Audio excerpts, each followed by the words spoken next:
राजा sound.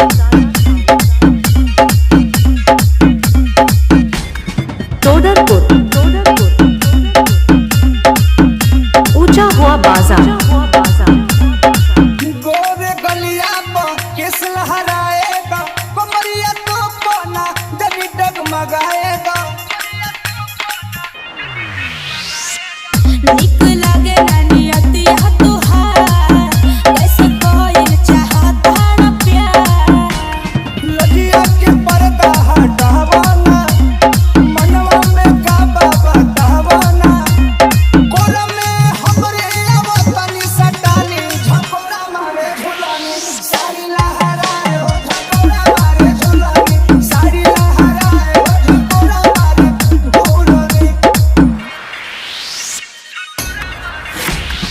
बीरू राजा sound.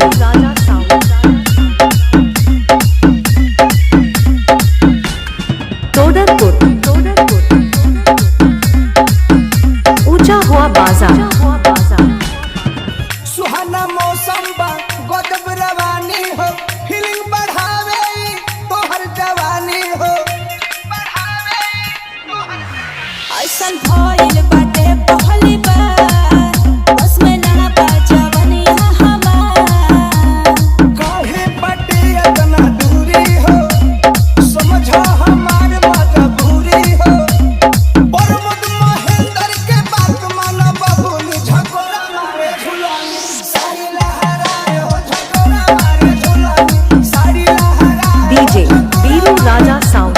Todarpur ऊंचा हुआ बाजार आजमगढ़।